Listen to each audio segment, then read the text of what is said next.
temático aqui mesmo, com o tema específico Memória, Verdade e Justiça, com 3 palestrantes. O senhor Roberto Caldas, senhor juiz e vice-presidente da Corte Interamericana de Direitos Humanos, senhor procurador federal Dr. Ivan Cláudio Marques e o senhor conselheiro da Comissão Nacional de Anistia, professor José Carlos Moreira da Silva. Senhores e senhoras, a Câmara Municipal de Porto Alegre acredita que com esse gesto e este ato estamos reconstituindo parte da nossa história. Queremos agradecer a participação dos senhores e das senhoras e, de forma acolhedora, dizer que os homenageados sintam-se em casa, porque, repito, fizeram e fazem parte da história de Porto Alegre, do Rio Grande do Sul e do Brasil. Muito obrigado a todos e faremos um rápido intervalo de 2 minutos para as despedidas normais.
Obrigado pela presença.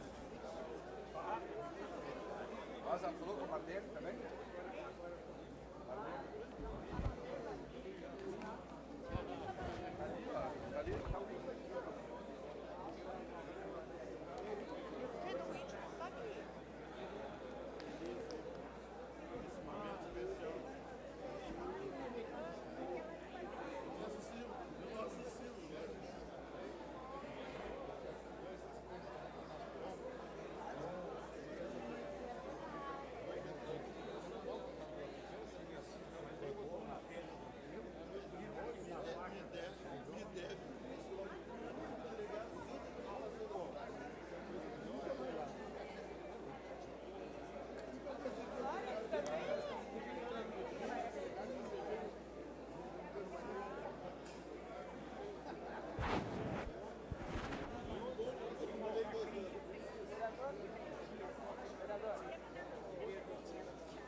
Chaves, ô Chaves. Ô Chaves. Ô Chaves. Ô Chaves.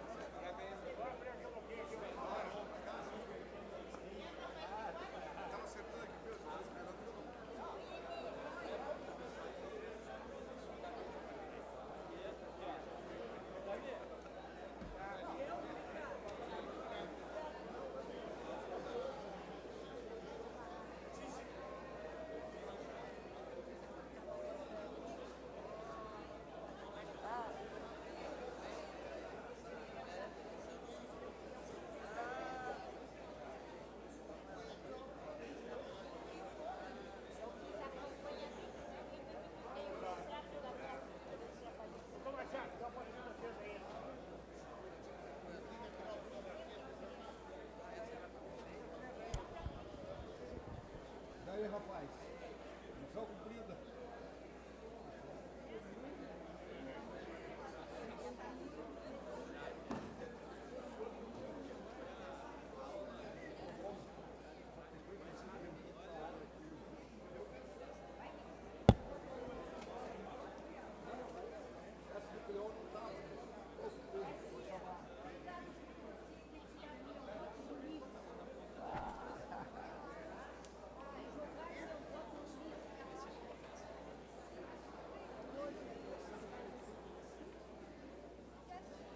Tem foto disso? Não tem.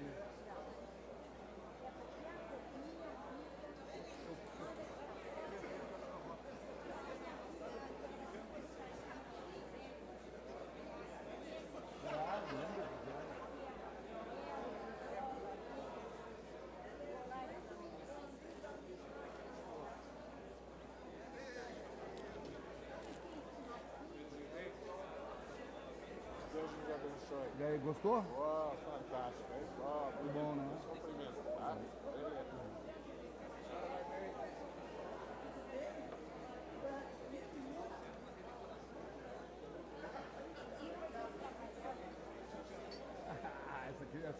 Essa aqui foi 92, essa aqui já estava, né? Parabéns, viu, presidente da Câmara de Vereadores. Como é que tá, Jenny? Tudo bem?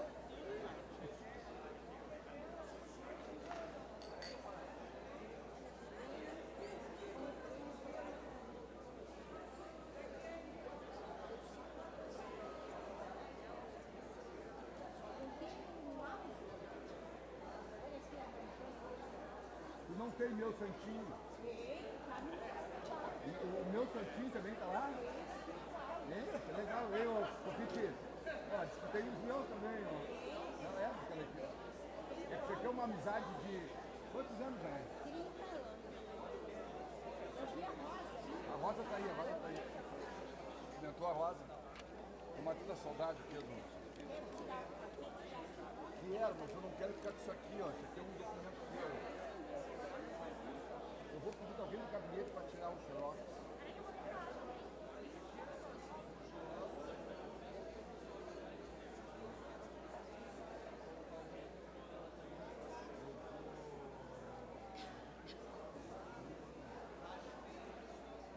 Garcia, eu vou ir no seu trabalho. Ela continua lá na Lanchinha. Continua no mesmo lugar, morando lá. Sempre. Vem cá e a Zé tá lá, aí em Brasília.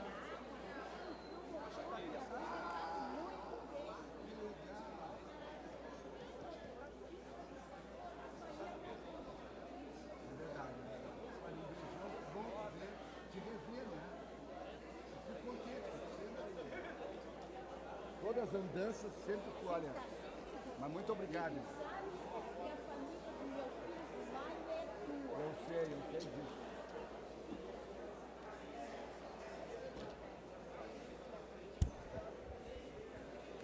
Senhoras e senhores, nós vamos retomar os trabalhos. Eu quero convidar para compor a mesa do tema Memória, Verdade e Justiça o senhor juiz e vice-presidente da Corte Interamericana de Direitos Humanos, Dr. Roberto Caldas.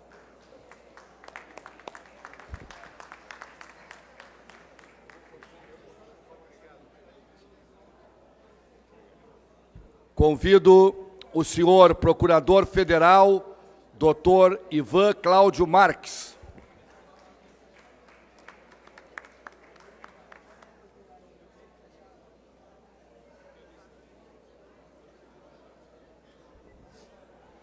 Convido o senhor Conselheiro da Comissão Nacional de Anistia, professor José Carlos Moreira da Silva Filho.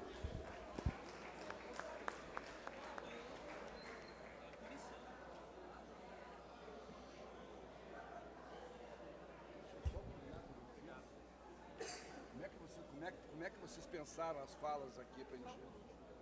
Quem é que fala primeiro? Quem é que... Vamos combinar a metodologia só. Eu não sei. Vocês definam. É isso? Pode ser. Então, primeiro, Roberto. Segundo, Ivan. E terceiro, minha turma prepara. Qual é o tempo que vocês precisam, mais ou menos? Olha, depende de vocês. A minha preocupação é se demorarmos muito Não, ao plenário. Eu acho que 10 minutos. 10 minutos, cada 15. Talvez. Então tá bom. A gente já resolve. Senhoras e senhores, todos estão convidados a esse tema das comunicações, memória, verdade e justiça.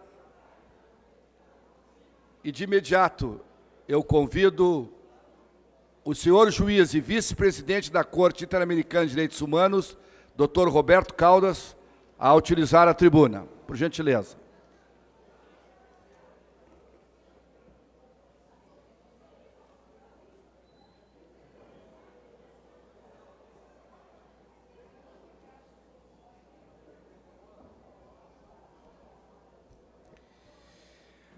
Boa tarde, senhoras, senhores, presidente, professor Garcia, nossos agradecimentos pelo convite, eminente vereador Alberto Kopitsch, nossos melhores agradecimentos e reconhecimento pela importância histórica deste ato aqui realizado, já iniciado com belíssima homenagem a quem tem tanto mérito na luta democrática para o nosso país, para o estado do Rio Grande do Sul, para Porto Alegre.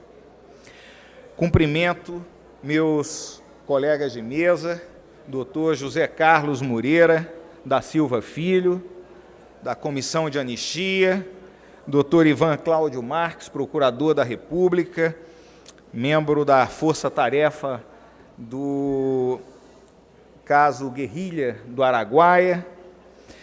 É uma satisfação dividir este momento com vocês, neste momento que tratamos da memória, da verdade e da justiça. Eu quero concentrar a minha manifestação no aspecto justiça. Como juiz da Corte Interamericana de Direitos Humanos e tendo participado no caso Guerrilha do Araguaia como então juiz ad hoc, ou seja, juiz indicado pelo Estado brasileiro para julgar aquele caso, creio ser absolutamente relevante lembrar que nós não estamos neste tempo, neste 50º ano do golpe de Estado de 31 de março de 64, a buscar apenas investigar, julgar e punir. Mas mais que isso, nos preocupamos em resgatar a memória, em resgatar a imagem das pessoas que muitas vezes, heroicamente, emprestavam seus serviços à nação e, em dado momento, da noite para o dia, eram sacados dos cargos, eram destituídos da representação política, como muitas vezes ocorreu. Aliás, o ato institucional número 1 foi exatamente no sentido de estabelecer a possibilidade de cassação de mandatos pelo poder militar, então, instituído. Mas o importante em que quero me concentrar é dizer que estamos buscando passar a limpo também no aspecto justiça. É fundamental, e esta consideração a Corte Interamericana teve em conta, que, ao analisar a validade da Lei de Anistia de 1979, a Corte entendeu que esta lei é nula de pleno direito no que se refere a anistiar agentes do Estado. E por que ela é nula de pleno direito? Porque não se concebe uma lei criada por autores que cometeram crimes para autobeneficiar-se. Por um aspecto, a Corte Interamericana entendeu que não pode existir lei de autoanistia no continente americano. Em segundo lugar, que ainda que não fosse lei de autoanistia para os próprios agentes que pensaram aquela redação e assim querem interpretar, não pode haver anistia de crime grave contra direitos humanos ou crime de lesa humanidade. Vale dizer, sequestro, desaparecimento forçado, tortura, estes crimes atrozes que não maltratam apenas a vítima, aqueles que são diretamente vitimizados, mas toda a humanidade diante do terror dos atos praticados. E pior, em nome e com as forças do Estado. Por isso, a Corte Interamericana de Direitos Humanos, já em novembro de 2010, ao analisar a validade da lei de anistia, entendeu que ela não pode continuar a surtir efeitos no Brasil.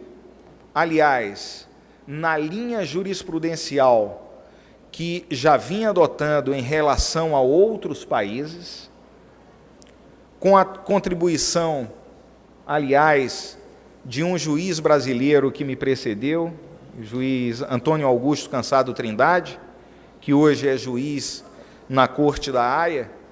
Cansado Trindade foi um dos mais ativos juízes na busca de processamento, punição e julgamento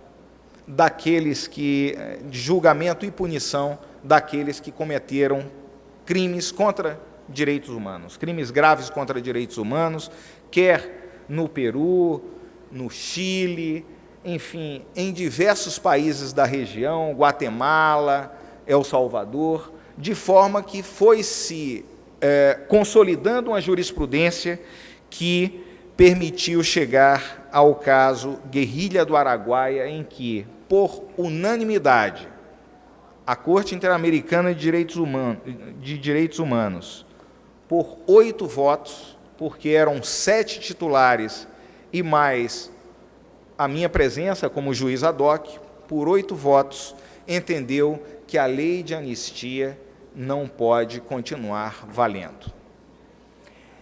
E esta interpretação, senhor presidente, senhoras vereadoras, senhores vereadores, senhoras e senhores, é uma interpretação que decorre da Convenção Americana sobre Direitos Humanos, também conhecido como Pacto de São José da Costa Rica, livremente assinado, ratificado pelo Brasil. E, portanto, conforme já entendeu o Supremo Tribunal Federal, é uma norma, é uma lei de caráter superior, acima mesmo das leis ordinárias federais, que, por enquanto, pela compreensão do Supremo atualmente, está apenas abaixo da Constituição, mas é válida e exigível imediatamente. Foi interpretando a Convenção Americana sobre Direitos Humanos que se decidiu que, dentre os marcos necessários para cumprir esta determinação de invalidar a lei de anistia, que se conduzisse eficazmente perante a jurisdição ordinária, não militar, diga-se, a investigação penal dos fatos, a fim de esclarecê-los, determinar responsabilidades e aplicar efetivamente as sanções e consequências que a lei assim preveja. E realizar todos os esforços para determinar o paradeiro das vítimas desaparecidas e, se for o caso, identificar e entregar os restos mortais a seus familiares, trabalho que vem sendo exercido pelo Grupo de Trabalho Araguaia. Tipificar o delito de desaparecimento forçado de pessoas que ainda não está tipificado no Brasil, então precisamos editar uma lei específica, embora não haja dificuldade de realizar a punição por outros crimes conexos a este. Gostaria, senhor presidente, de encerrar este momento, reafirmando a minha honra de participar deste momento aqui na Câmara Municipal de Porto Alegre, uma cidade que há muito me é tão grata, de celebrar, sim, nesses 50 anos do golpe, a liberdade democrática que hoje vivemos, a liberdade de agir, de legislar, de falar, de expressar ideias, de investigar, de julgar e punir quem quer que seja, especialmente por crimes graves contra direitos humanos, que a humanidade não pode tolerar, a humanidade não pode esquecer, e, por isso, a jurisdição internacional garante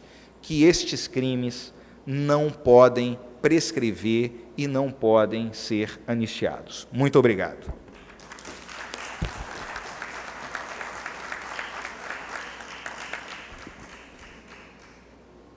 Obrigado, doutor Roberto Caldas. Próximo orador, senhor Procurador Federal, doutor Ivan Cláudio Marques.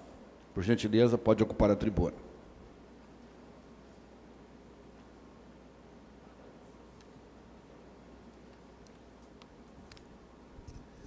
Boa tarde a todos. Gostaria de agradecer o convite, principalmente ao vereador Alberto.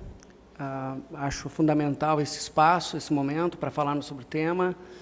Agradecer essa oportunidade de participar com tão ilustres colegas de mesa, o doutor Roberto Caldas, José Carlos Moreira, em que se juntam aqui vários protagonismos diferenciados na efetivação do direito à justiça, verdade, memória no Brasil. Gostaria de lembrar que o Rio Grande do Sul tem alguns protagonismos, nós temos atividades interessantes da sociedade aqui, temos aqui o Raul Elvanger, representante do Comitê Carlos da Ré, nós temos o Movimento de Justiça e Direitos Humanos, também do Jair Krischke. Essa iniciativa do Legislativo municipal é muito interessante em devolver, mesmo que simbolicamente, o direito aos caçados. Isso vem não a refazer a história, mas a relembrar e, de alguma forma, fazer um mínimo de justiça. Nós temos o protagonismo da Comissão de Anistia no Brasil, que vem fazendo um trabalho excelente, principalmente a partir de 2008, nesse tema, em que o professor José Carlos é o vice-presidente, um dos representantes aqui. Nós temos o protagonismo da Corte Interamericana de Direitos Humanos, representada agora pelo Dr. Roberto Caldas, em que, na época, num excelente voto como juiz ad hoc, se considerou que a lei de anistia brasileira era totalmente inconvencional e inaplicável para qualquer situação jurídica do Brasil. E, por fim, o protagonismo do Ministério Público Federal, em que eu pretendo apenas contar-lhes um pouco das nossas atividades para que tenham uma noção do que a gente vem realizando e de como a sociedade civil pode e deve nos ajudar nas suas variadas formas. Nós temos um protagonismo aqui no Rio Grande do Sul por ter sido a primeira investigação por crimes da ditadura pelo Ministério Público Federal em 2008, em Uruguaiana, justamente por sequestro de argentinos, na época em que eu fui procurador nessa cidade. Posteriormente, nós tivemos, em 2009, investigações na região do Araguaia, e, com isso, após a decisão da Corte Interamericana, a segunda Câmara Criminal, que é coordenada pela doutora Raquel Doge, resolveu criar, então, um grupo específico para tratar com esses crimes, que é o Grupo de Trabalho Justiça e Transição, que eu coordeno nacionalmente, com o objetivo de contatar todos os procuradores da República que teriam atribuição para processar crimes contra a humanidade e subsidiá-los com doutrina, com trabalho físico mesmo, com auxílio nas oitivas, a concatenação das investigações e possibilitar o andamento dessas ações penais. Com isso, e dando cumprimento à sentença da Corte Interamericana, nós ingressamos em março de 2012 com a primeira ação penal por 5 sequestros no Araguaia, contra o conhecido Major Curió, que depois foi intendente da Serra Pelada. Major Curió, que, quando surgiu o movimento de Sem Terra no Rio Grande do Sul, foi chamado para tentar contê-lo, e, após usar as suas táticas de cercamento e passar mais de um mês aqui, acabou desistindo, ou seja, não suportou a teimosia gaúcha, surgindo aquela frase célebre de que, em terra de quero-quero, Curió não canta de galo. Posteriormente, nós ingressamos com mais 7 ações penais. Então, nós temos 8 ações penais já entre São Paulo, Rio de Janeiro e o Araguaia, com a Procuradoria em Marabá, por crimes de sequestro, crime de ocultação de cadáver e crime de tentativa de homicídio, que foi o famoso caso Rio Centro. Para aqueles que não sabem, teria sido o maior atentado da América Latina, em que a ala mais ferrenha da direita queria fazer um atentado jogando a culpa nos movimentos de esquerda e, com isso, endurecer uma vez mais a ditadura militar, que nessa época vinha falando em distensão lenta e gradual. Então, em 81, nós tivemos essa tentativa de atentado. Por sorte, as bombas estouraram antes, matando um militar, mas envolveria um show de rock no Rio Centro, em que estariam em torno de 20 mil pessoas, inclusive importantes artistas brasileiros, como Gilberto Gil, Caetano Veloso. Isso teria sido o maior atentado da América Latina.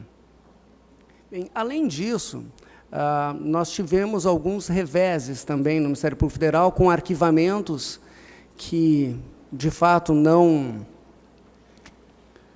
entendo que não tenha sido a melhor atitude do Ministério Público Federal, mas toda a instituição caminha tentando